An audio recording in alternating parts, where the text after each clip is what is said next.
My name is Stefan Besaidnout. I'm the Chief Executive Officer of the EPA. We've got obviously our members that attend today, but we also have some guests that is joining us today. So just for those who don't know me, that's my role in the EPA. So I just want to welcome then everyone on this crisp spring morning.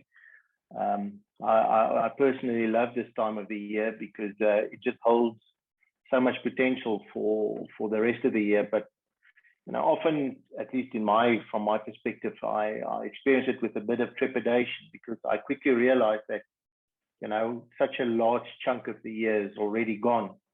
And I always, just as a point of reference, tell myself, around this time of the year, we're just over 100 days away from Christmas. And that is a bit of a shock to the system because, it doesn't feel, at least to me, that we've achieved, a lot so far. But in any case, welcome and thank you for joining us, guests included. So our members will realize that I think this is the fourth webinar that we are holding this year. All the previous ones were extremely well attended and we got a lot of good feedback afterwards. So we thought that, given all what is happening currently in South Africa and the world, we'll, offer a webinar that talks about ethical lessons that we can learn from current events. Hence, our esteemed chairperson, Cynthia Schoeman, offering to do such a session for us, and the webinar aptly named Ethical Lessons to Build an Ethical Future. We just absolutely inundated recently and still are about, things that happens in the world. The COVID pandemic being first in line, and we confronted with all of these ethical issues, ethical dilemmas, and it's a struggle working through all of them. But I guess see it in a positive light, in the sense that we learn lessons out of these things, and we put it in our kind of toolkit for the future. And I think that's what this webinar attempts to do today, is just to kind of remind you to see the positive side of these ethical dilemmas and these ethical issues that confront us on a daily basis.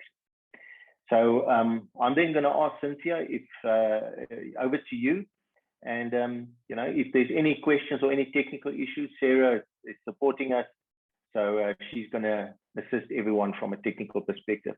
So Cynthia, on that high note, then over to you, and we're really looking forward to what you're going to share with us this morning. Thank you. Stefan, thank you very much. And can I also add my welcome to everyone? It's obviously lovely to have you with us. As Stefan said, we're living in a time where I'm not sure if it's a perfect opportunity or a perfect storm, but that's in fact what we're going to explore. And looking towards an ethical future, of course, that is the positive that Stefan is raising. But as the introduction of this talk said, we're looking at some huge issues that have occurred, and in many cases over a long period of time, whether we're looking at the corruption under the banner of state capture, whether we're looking at the really shocking looting and mayhem that transpired in July, and of course, the pandemic, are all huge issues that have impacted our world. And in many cases, very negatively. So the real question is, what are the lessons can we learn, and can we move forward towards a more ethical and more positive future? So as this introduction shows, there are really three areas I'm going to be looking at. I would absolutely guess that all of you who are as well informed as I like to think we are, would have huge opinions about this. So Sarah will be managing the chat function, and I would really encourage you that where you have a view, and we even welcome controversial views, please share it in the chat. Sarah will be managing that, and as is appropriate, she'll interject what I'm doing to share that and look at whether it's a query or a comment I think that that is really something that is likely to be very relevant for this particular session. So with that in mind, moving into the first topic, the systematic corruption of state capture. I think, there has been so much said about it that I'm not going to pick on any particular issues. But I do think a really important question is the outrage that we experienced. I'm hoping I don't have to use past tense. Has that been replaced by corruption fatigue? Because if it has, let's be clear, it's got huge consequences, not simply for the country, but for our organizations and ourselves. So I share this with you just by way of a little bit of history, that if we look back, the Public Protector's report, let's be clear, I mean the former Public Protector's report, aptly titled State of Capture. Do you know that that was issued in October 2016? Now, remember, that tells you that there was a huge amount of events that preceded that warranted writing this report by the Public Protector. 2017 was very noteworthy because that is when two whistleblowers leaked a huge trove of emails, that anything over 100,000 was the estimate at the time. And that became known as the Gupta leaks. That was early 2017, 1st of June 27, Daily Maverick and Amar Bungani started publishing some of that content. And then, of course, August 2018, the Zondo Commission started.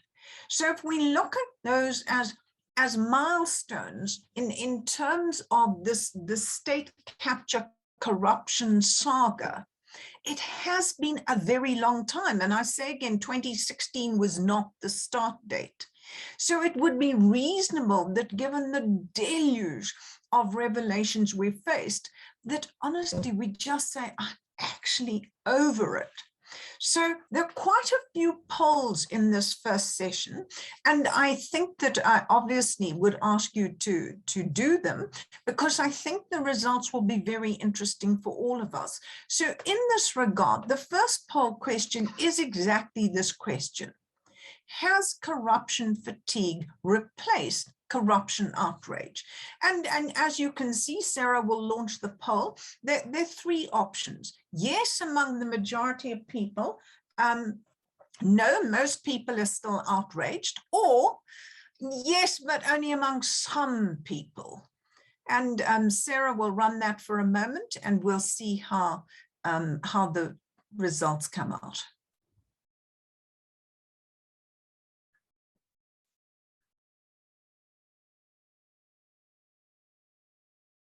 Just to note that we have made this an anonymous response. So if anyone feels uncomfortable responding, just know that the responses are not actually allocated to you, although I don't think it's a particularly controversial question to share an opinion on.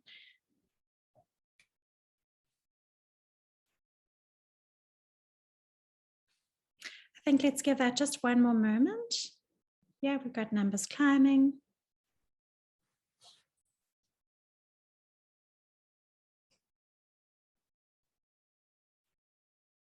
Great, I'm going to end it there and share those results.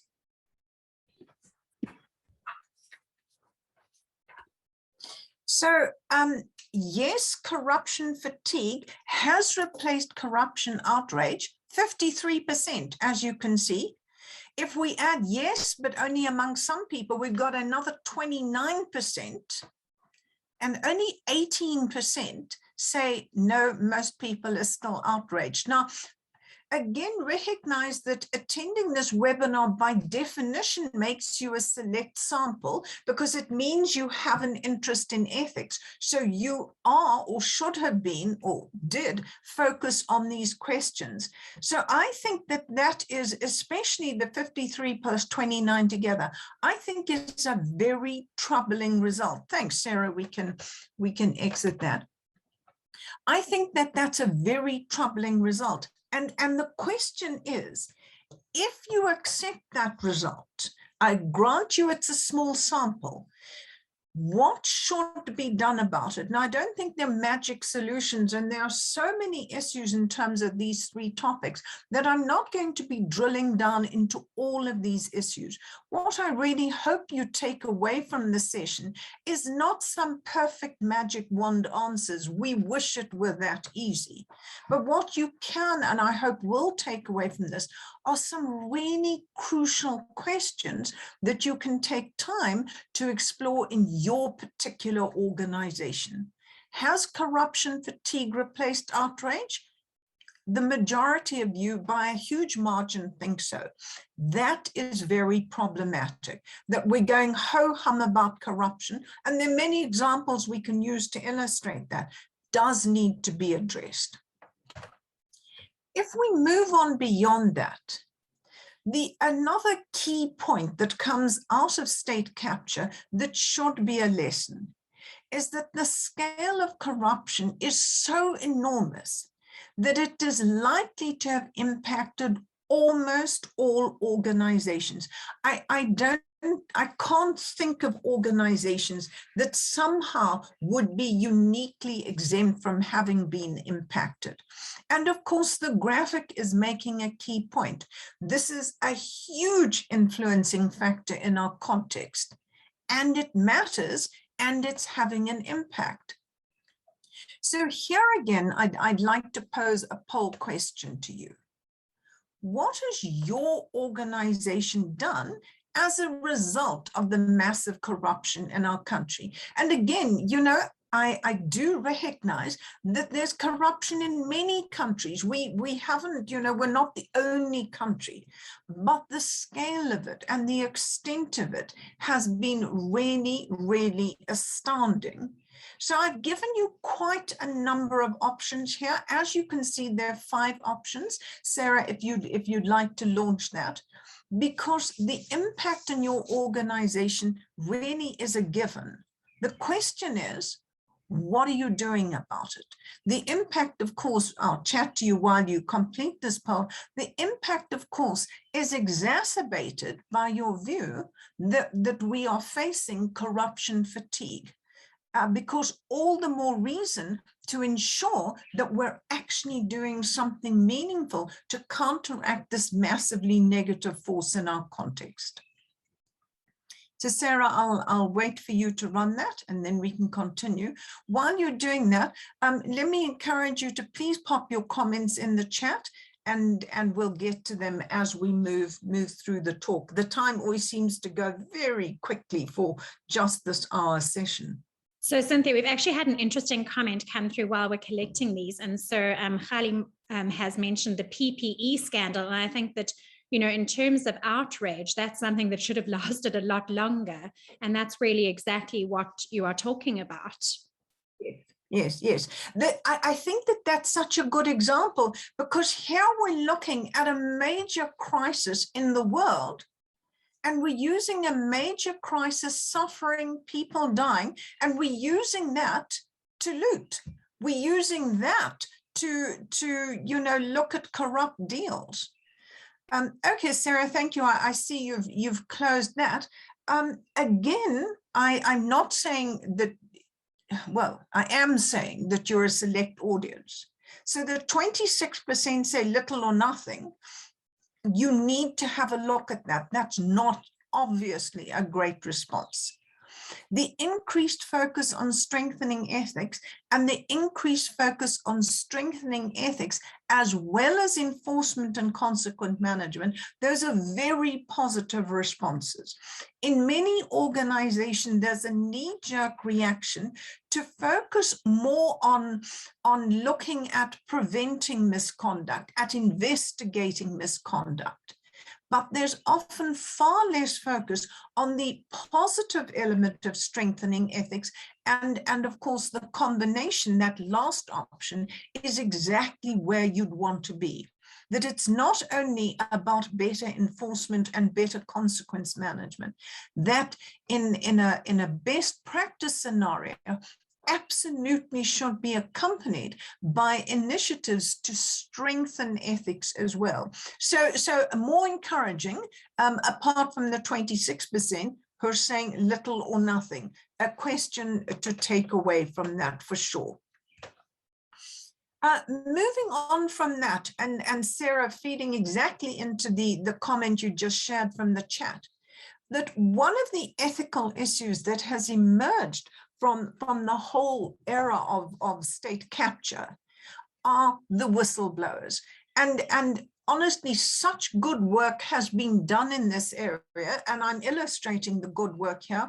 In fact, when Mandy Wiener published her book, The Whistleblowers, it was one of the talks, one of the webinars that the EPA hosted last year when she launched that. And of course, Cynthia, and I see you online, so welcome.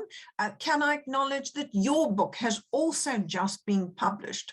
So by definition, when you're looking at such vast levels of corruption, we are very fortunate that there have been whistleblowers who have stood up and spoken out about many of the wrongs.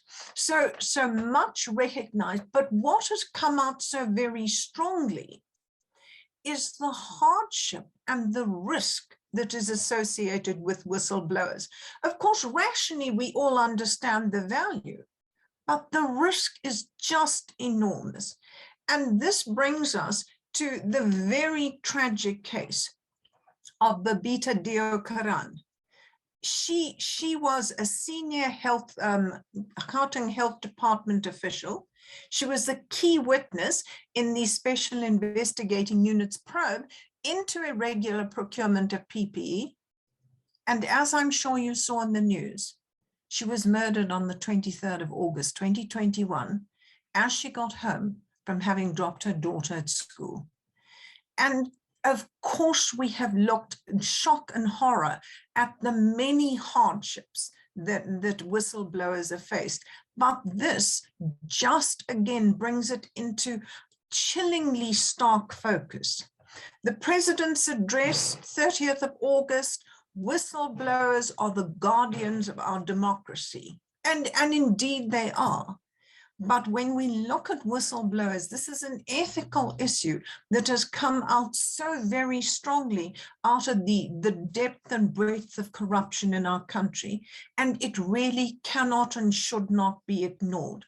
The courage it takes should not be at the level of risk that it is at the moment. So I mean, just a shocking incident, this.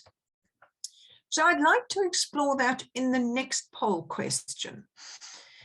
And that is, what do you think the impact of the country's efforts to address corruption, what do you think the impact of that is relative to whistleblowers? Now here I have qualified in terms of efforts to address corruption. I have qualified, that is generally we're looking at it would encompass holding those who are guilty accountable, and of course, minimizing or preventing further corruption. So do you think, very clear choice, do you think that the country's efforts, and here I'm being inclusive, I don't only mean public sector, although that is a very large portion, but do you think that these efforts would have encouraged whistleblowers or discouraged whistleblowers? Repeating again that the value whistleblowers add is enormous. They can give us early warning and real insight into being able to prevent a problem right at the outset and prevent the damage and harm that a lack of ethics can cause in our organizations and of course in our country. So Sarah, I can see the results as we're going through the poll, and I must say we're coming out with a very strong result here. We are, aren't we? And we've had some comments come through about the extent to which people will go to conceal corruption, which is exactly what you're talking about. And then another great comment, which I know is something that will resonate with you, and someone has posted that it would be great if we could find a positive description instead of whistleblower, which I know is something that really resonates with your sentiments. I absolutely agree with that. Whistleblower by definition is a negative term. I personally speak of ethics reporting, that we're reporting on ethics in the organization. And then you've always got to add an explanation of what that means. But whistleblower lines, I got the term, but I think ethics reporting lines are a much more positive approach.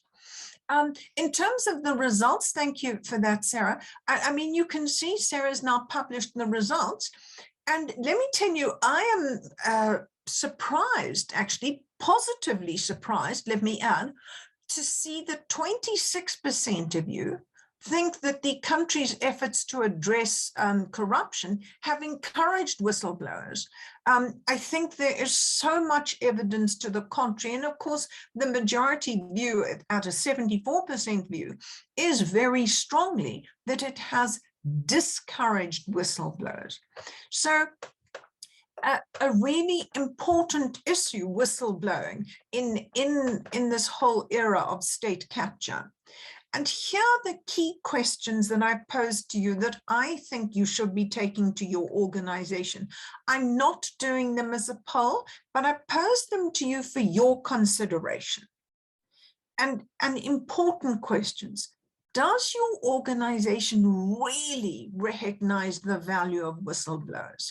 And here, of course, we can use so many terms to describe whistleblowers negatively, but are we looking at the positive role? Are they ethics champions? Do we recognize the courage and the commitment to stand up for what's right, especially in the current environment? So a key question to consider in this regard. A further key question within your organization is, what is your organization doing to protect whistleblowers? Yes, of course, we can look at what other people should do. We should look at legislation, and there are many initiatives. But start with where you can make decisions and you can have an impact. What has your organization done? Have you implemented some positive initiatives? Have you done nothing or very little? And if you're not sure, maybe you should find out.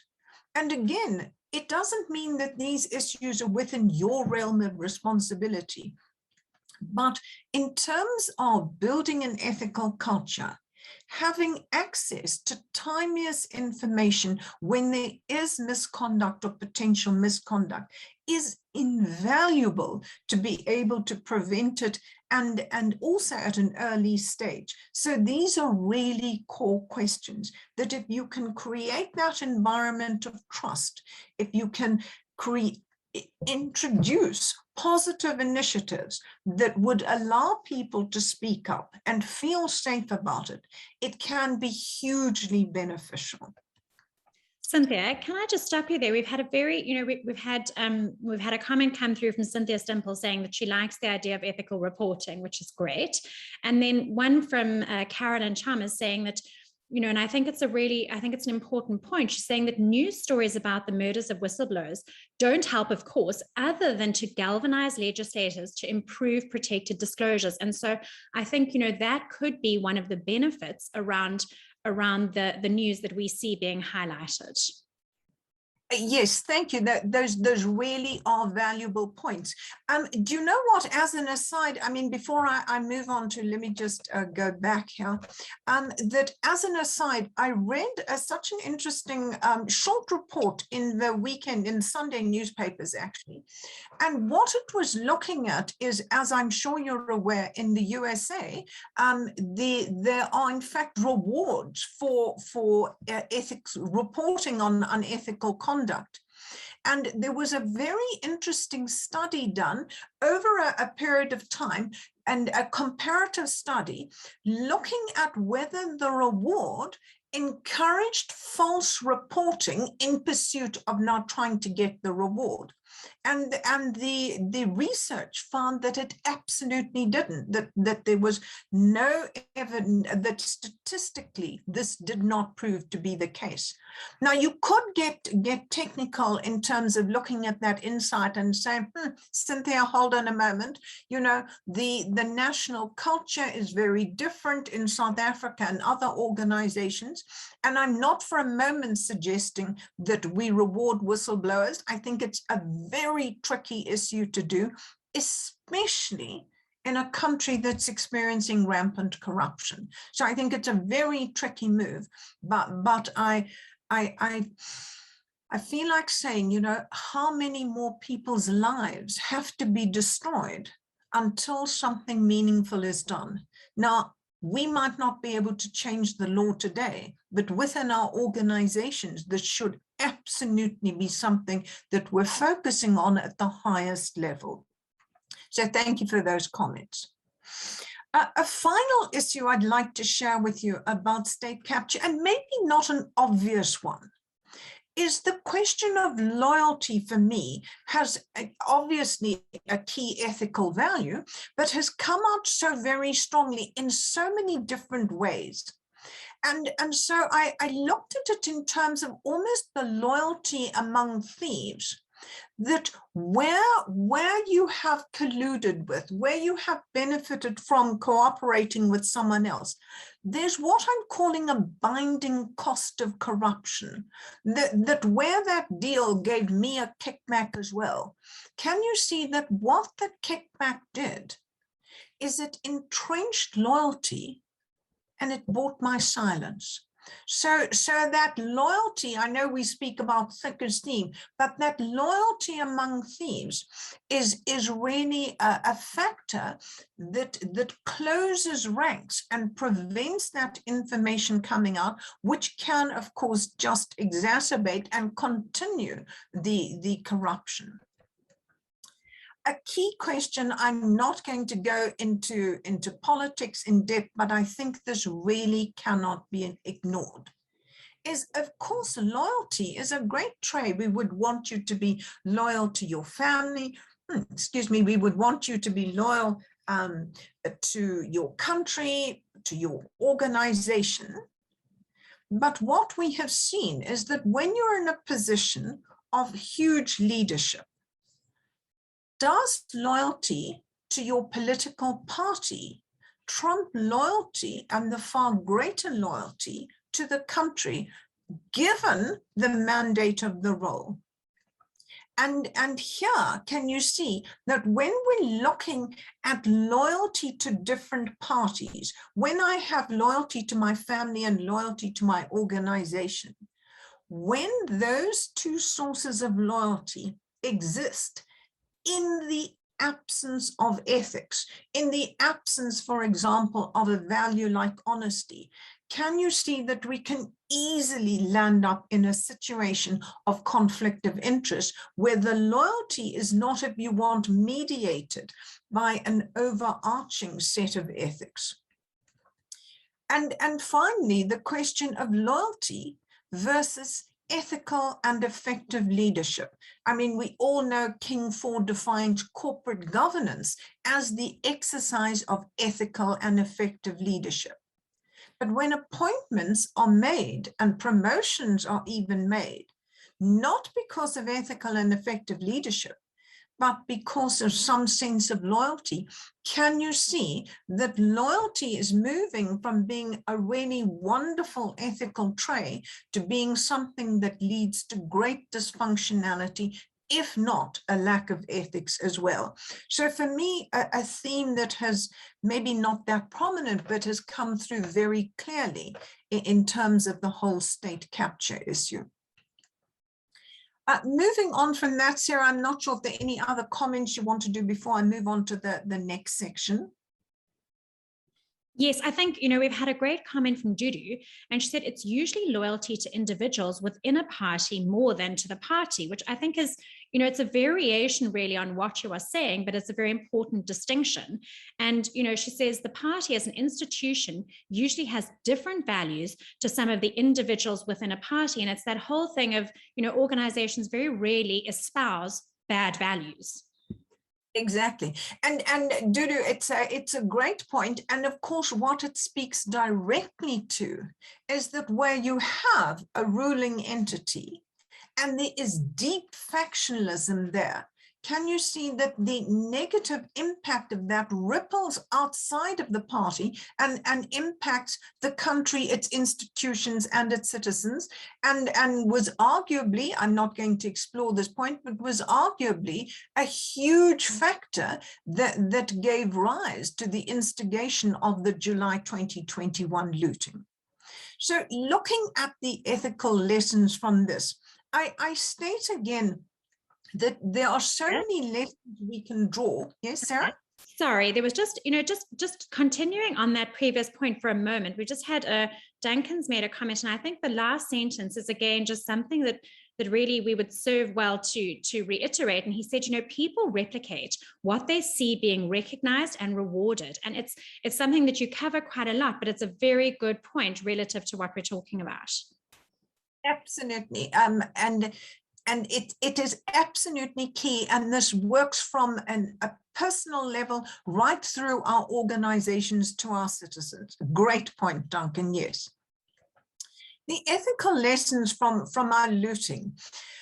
There are so many. I wrote an article on this, and I've just pulled out some of the points that I think are pertinent. Leadership and accountability is, of course, an issue. And of course, we realize that leadership is a primary driver of conduct in our organizations and nationally, of course. But here's the issue we can't lose sight of. That leadership is a primary driver of conduct includes both ethical leadership, who are great role models, and unethical leaders who are shocking role models. So part of the challenge is that once someone is in that position of influence, once they are in that leadership role, they are having an influence. We don't get to say, no, that one's a baddie. They don't get to have an influence. The position by definition affords them that influence. So we need to be recognizing that this is part of what we're dealing with, and was a very clear lesson in terms of the looting. Another factor in terms of accountability is that we're living in a world where I always say it looks like accountability sort of being sucked out of the system, and we're living with an extraordinary degree of impunity. And here, let me share with you, and arguably a little provocative here, is that when we look at accountability, it is questionable who is actually going to be held accountable, specifically in terms of the instigators. I think we've had a DJ and one social media influencer. But here's the catch, that as you can read there, the mall looters can claim, I appreciate there are a couple of curveballs here, that they're only doing what state captures have already done. I mean, state capture was looting on a massive scale, but the mall looters could say, they were only looting, but individually on a much smaller scale. Now, I'm being provocative here, but again, can you see that at the other end of accountability, the impunity was so clear for all to see? It was really quite shocking. Another factor that is pertinent, and I think this one should be clear to all of us, that of course rules, laws, regulations are also a key driver of ethics. They set the parameters and the like.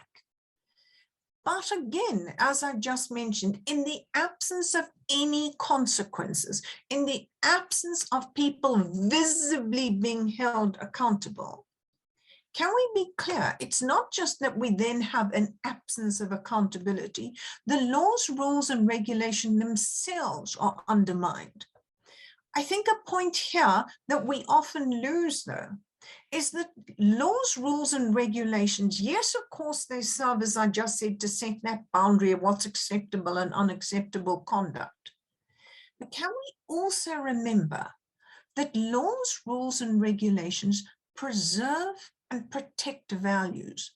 And here, Let me perhaps use an example here. The policy you have in your organization on corruption, of course it is aimed at minimizing, if not preventing, corruption.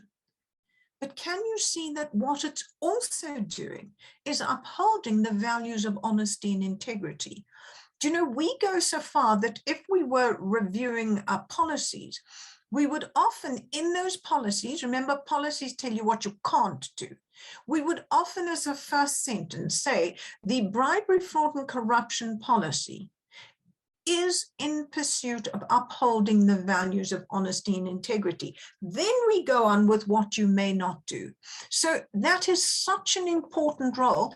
And can we, of course, then recognize that when those rule-based mechanisms are ignored, the moral values are also undermined? And again, it might not be obvious, but it absolutely follows.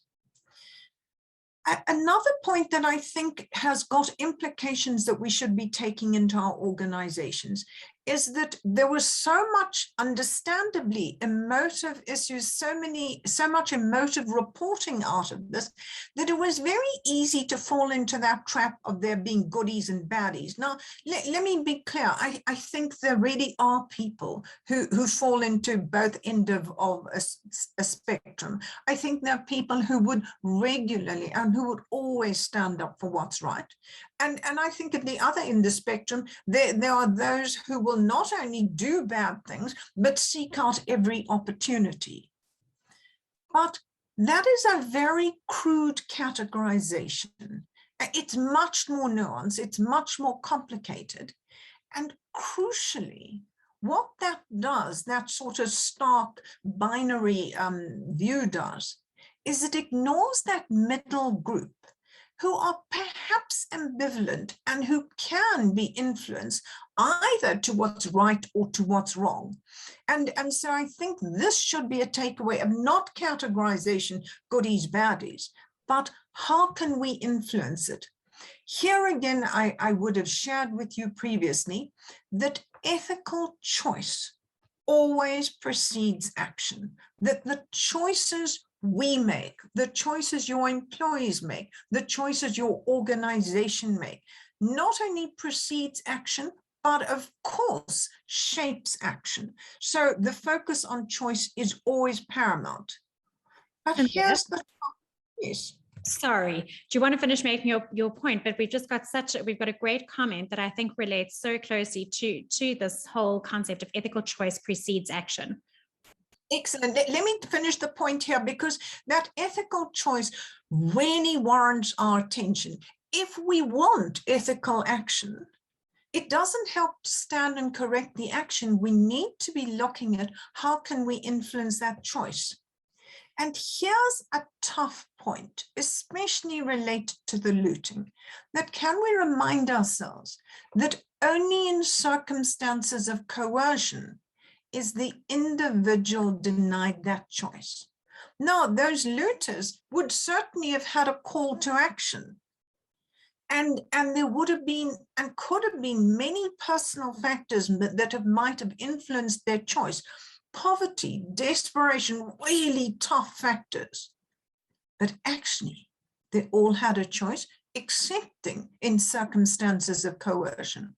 So we need to be focusing much more attention on that choice. Sarah, go ahead. Judy made a great comment, and she spoke about personal leadership and self-accountability. And, I think she phrases it so well. She says, we cannot abdicate responsibility of our values because we have corrupt leaders. And the fighting back which forced Zuma to resign was an indication of some citizens refusing to be influenced.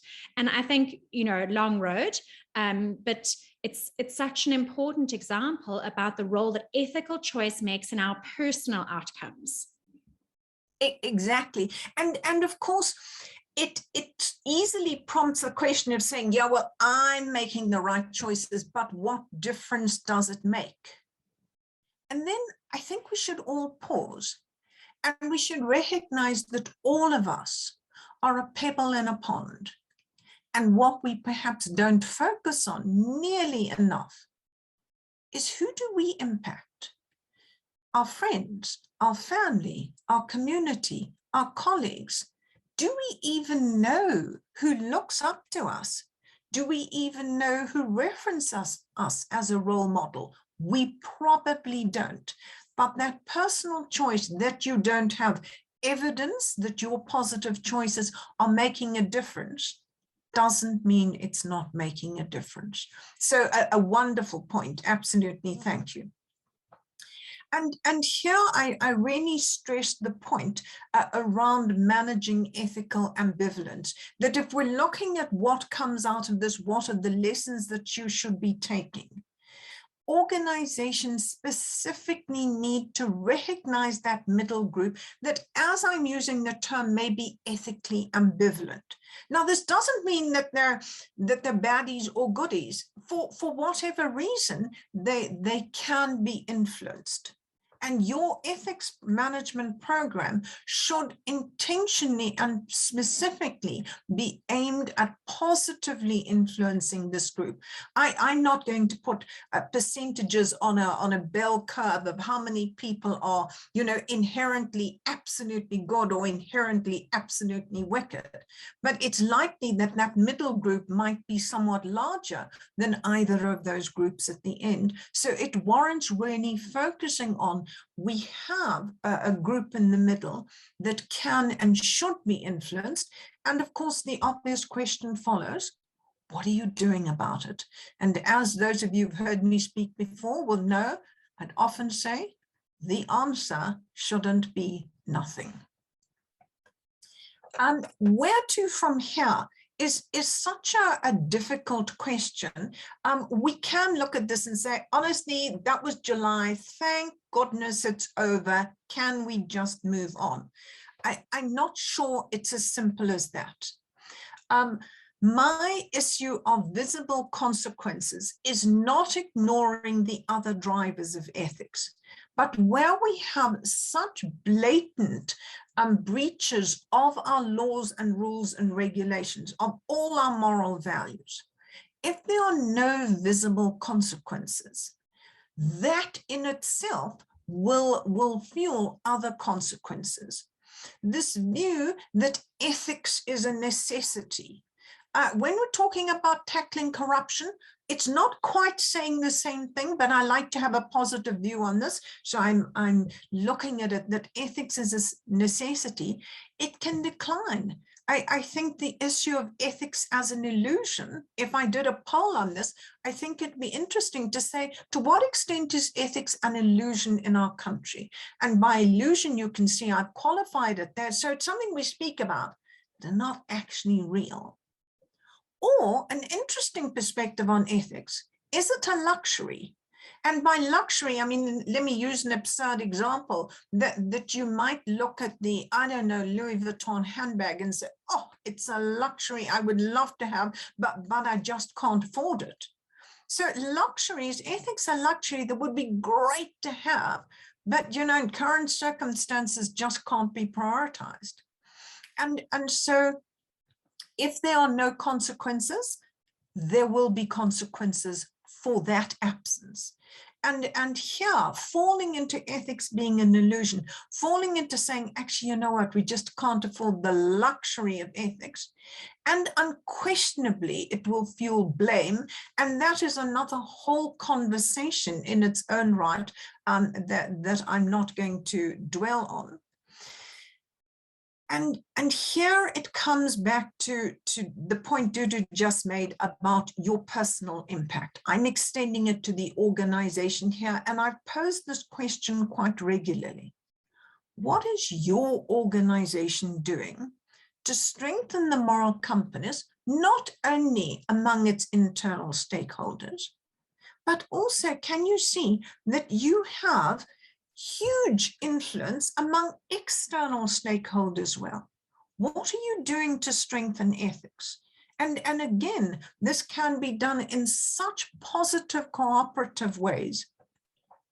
And again, let me pause before I move on and say, yes, you can land up in a very negative situation of all is lost.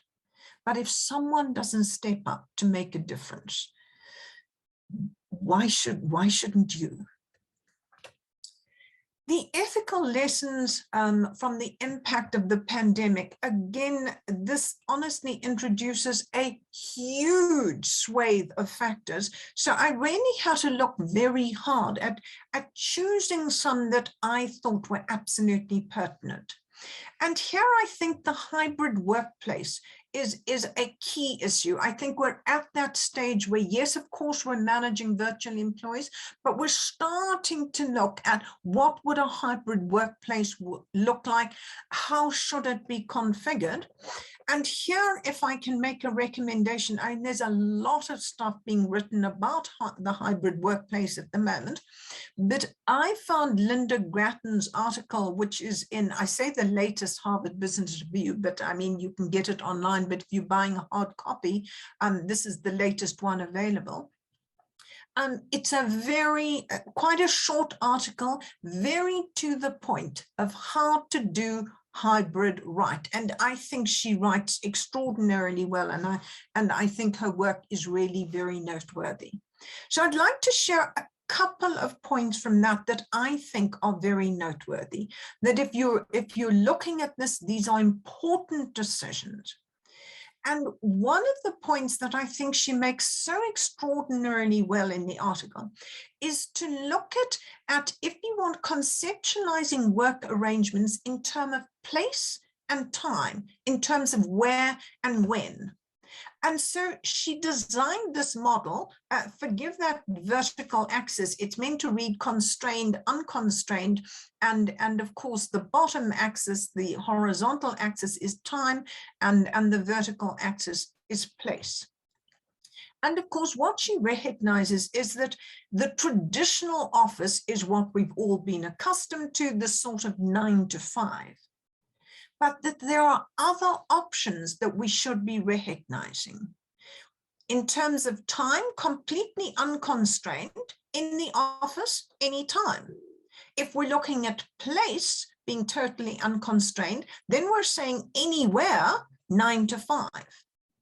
The model that she's putting forward as the optimal hybrid model is the anywhere, anytime model. And again, she's in fact putting this forward very positively as, you know, ultimate in flexibility, and commenting on the reluctance of so many organizations to embrace flexibility in the past. A flag that I saw that is not addressed in the article of the anywhere, anytime is that while much of it sounds positive, can we be clear that anywhere, anytime can mean that, you know, at 8 p.m. on a Sunday night, I expect a reply to my email. And so the anytime can be hugely intrusive, and hugely intrusive of other responsibilities, family responsibilities. And we certainly know there's certainly industries that have been very disrespectful of their employees' time and do work on an anytime basis. But I just share this model with you. I think it's very useful thinking, but do be aware that that little red flag. And the issues to consider, I think, are very pertinent. That if we're looking at setting up this hybrid model, we need to take time to understand the drivers of productivity for the jobs and tasks in our organization. And here she specifically looks at energy, focus, coordination, cooperation. And of course, cooperation virtually and coordination virtually or in a hybrid model need to be dealt with quite differently, whether in terms of place or in terms of time. I think that that's probably evident, but a very interesting point. She makes the very valid point. Of course, please take employee preferences and concerns into account, not just the organizations. And here, you know, obviously, the advantage of Zoom, of Teams, is that you can actually have a full company meeting online with everyone there, with half a dozen well-designed polls, and identify those preferences and concerns. And as Sarah said, you can run the polls anonymously so everyone can share. So you know, we do have the advantage of being able to access this information. A key point, of course, is when we're looking at that hybrid workplace, can we be alert to the issues of inclusion and fairness? Can we be clear that what we're doing is transparent enough that it doesn't come across as some form of exclusion or some form of unfairness, that there are valid preference reasons that, I say again, are transparent and that are addressed openly? And finally, the point that she makes leads on to the next key point I'd like to address about the impact of the pandemic on our workplaces. And that is that when you're looking at those hybrid arrangements, we really need to ensure that they will highlight your company's values and support its culture, in brackets, which hopefully is an ethical culture. So if you want a quick read that can add to your thinking, I really would recommend this, and I've referenced it for you. In terms of the other key issues, maintaining a company culture for virtual employees is a really big deal. And here there are a huge number of factors that we can look at. I share the factors with you, but I'm only going to be discussing one of them. So if we want to maintain that culture for virtual employees, or for employees who are only coming into the office intermittently, where there's much reduced contact, of course we need strong leadership. I don't mean strong man leadership. I mean strong, ethical, visible leadership. We need strong values that are actually lived. We need, simple point, a great communication strategy. And the one I think that we're not looking at is we really need an inclusive purpose. And I know we can get caught up in mission and vision. I personally like the word purpose. And here, when I look at purpose, what I'm talking about is, as you can see, that core reason for being, which should align the organization's inclusive goals, not just single bottom line, but triple bottom line sustainable goals that align with, as I'm saying here, stakeholder needs and concerns, that's stakeholder internal and external, and ESG responsibilities. So purpose is really a key issue. And I found it noteworthy that in an article by McKinsey, and this was as early as March last year, they were looking at how the purpose was playing such a valuable role in the face of the pandemic. And here I did a huge amount of work around purpose for another end, that when you're looking at purpose, I share just the summary of work that I did in terms of defining purpose. That can we look at the fact that purpose really has 4 elements. Purpose is a function of capability. And in many cases, I mean, the sort of capability the world has is awesome, but it's a function of capability. It's a function of need. But let me be clear, I don't mean selfish, self-centered need. I am talking about inclusive need. I'm talking about need that comes from an approach of interdependence, not self-satisfaction. Purpose is also a function of values, and purpose is very much a function of context. So I share that with you as food for thought in terms of how you view purpose in your organization. And in terms of the power of purpose, I appreciate that this quote refers to you personally, but I think it can, of course, be expanded to apply at an organizational level.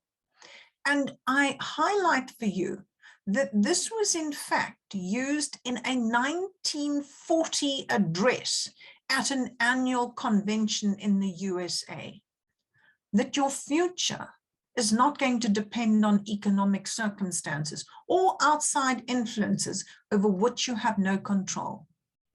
Your future is going to depend on your purpose in life. And I would put that to you, that applies to you as much as it does to your organization. So I share that with you under the banner of the power of purpose, because if we're looking at how do we build that culture that holds people together, having a very powerful and inclusive and ethical purpose is really very powerful. The questions I pose here are the questions that you should be looking at in your organization. Wanting to be the most powerful brand in the Southern Hemisphere doesn't really inspire me. Wanting to, expand your market reach by X% over X number of years. Many of those are given as major goals, missions, or the like. But I put it to you that purpose really can shape and bind together the organization, together with, of course, the other factors I mentioned at the outset. Sarah? I was just going to ask you, won't you just revisit the aspects of purpose? So you had capability, I think it was the 4 aspects of purpose. Won't you just revisit that for us quickly? So it was strong leadership.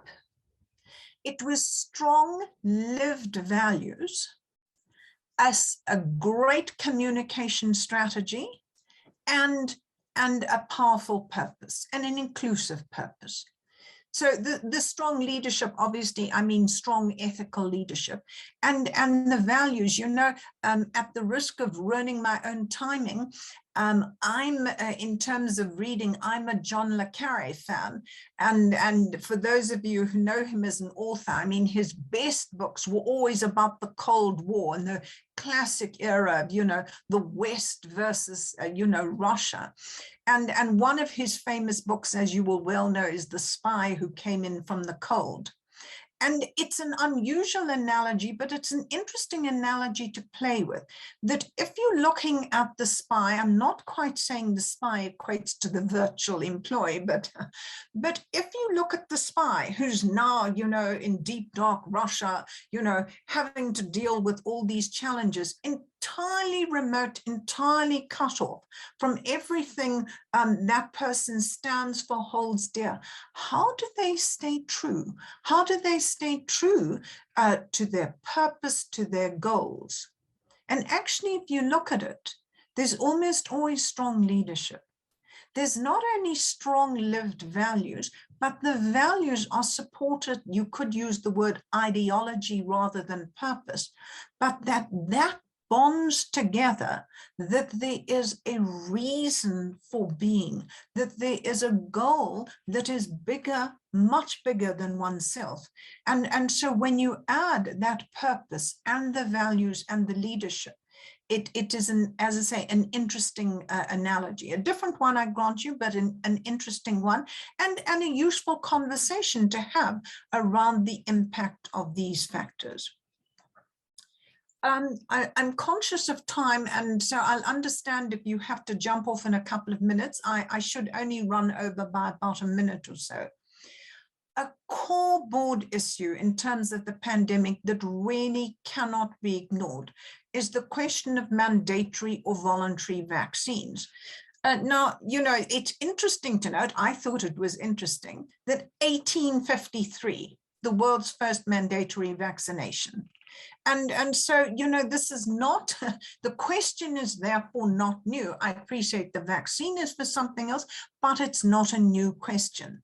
And of course, for reference, in terms of our Bill of Rights, it's section 12.2 that if you want deals with, if you want bodily and psychological integrity, that would be the appropriate section of our Bill of Rights that would apply in terms of the pandemic. But here's also the reality. Discovery, I know you're online, has announced a while ago, all start mandatory vaccinations, all start from the start of next year. Australia, high-risk aged care workers and employees in quarantine hotels. Qantas, of course, the Australian national airline, from mid-November this year, of course, all frontline workers, cabin cabin crew pilots, airport staff, mandatory vaccinations. UK, care home workers from October this year. Italy, in fact, the first one to mandate vaccines for health workers, which includes pharmacists. And there are many, many more examples. In July already, Walt Disney said all US-based salaried and non-union hourly employees, 60 days to get vaccinated. Walmart, employees at its headquarters and employees who travel need to be vaccinated by 4 October 2021. Now, this is a really big issue. When you're looking at your hybrid workplace, you have to take this into account. You have to, if at the very least, in terms of health and safety. And there's been some very interesting articles written, for example, relative to Discovery, about whether they can and they can't do that. And the legal opinion is very much of the view that, in fact, they can. Consideration is given to exceptions, but these are decisions that have been made. And so I'm flagging for you, this cannot be ducked as an issue. Start grappling with it, start having those conversations, start surfacing concerns that need to be addressed. There are so many more vaccine issues. I'm not going to raise them here, but let me then move into the conclusion. And here, really as I said when I opened this discussion, we've got a confluence of factors out of the state capture corruption, out of the looting, which was such a huge, hugely impactful event, out of the enormity of the pandemic. And we have other equally impactful factors. I've mentioned a few, as you can see. And it really can amount to a perfect storm. And by perfect storm, I'm of course using that in the negative. But can you see that when you're in a really dire situation, the other end is also possible, that it can be that impetus for really, and it will need to be courageous leadership, not just leadership, but courageous leadership, and making those bold changes to build an ethical future. So the very simple question I leave you with, which is a hard question, of course, is will the ethical lessons be learned this time? These are not the first disasters we faced, but will they be learned this time? You can only dictate that for you and for your organization. So can I thank you very much for your time and for joining us. I hope that added some insight.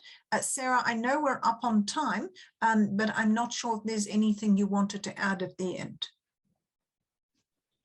Gosh, I think it's been a wonderful presentation, and we've had such great comments on this presentation. So thank you very, very much.